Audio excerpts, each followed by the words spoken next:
Mississippi scientists are answering the immediate need for meat processors, and joining us live is Dr. Darius DeVos Burnett to explain just exactly what MSU is doing. How are you doing, for one? I'm doing well. Thank you for having me. And thank you so much for sharing all the exciting things that you're doing at MSU. So tell us a little bit about how is Mississippi State helping out the meat processing plants? Yeah, so as a result of the pandemic, we realized that we have a very strong and resilient meat and poultry processing pipeline, but it kind of exposed some weaknesses and some vulnerabilities in the pipeline.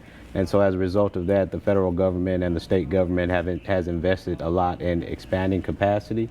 And as we expand capacity, one of the immediate needs that we recognize is that we need a trained workforce to operate the plant. So we can build brick and mortar plants, we can equip those plants, but MSU is helping to equip the industry with a trained workforce that is capable of operating those plants. So now when it comes to training that workforce, do you have students in this program, and what is it that you're actually teaching them to do? Yeah, so we've started what we call the Meat Science Education and Training Program, or Meat with MAFIS program, and essentially it's an apprenticeship program that allows students to take a deeper dive into learn the ins and outs of meat and poultry processing, the science that underlies those, and we've expanded that program so now that we now include members of the Mississippi community, so they're actually able to apply for those programs so that they're able to then go out and operate small and medium-sized meat and poultry processing plants. Now, when it comes to, and of course you heard about the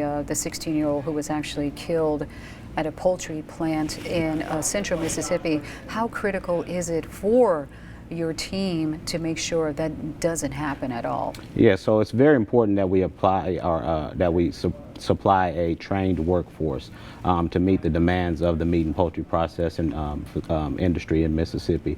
And so to prevent things like that from happening, obviously training and safety precautions, but just making sure that there is a pipeline for individuals to obtain that training so that they're not necessarily just dropped into those situations.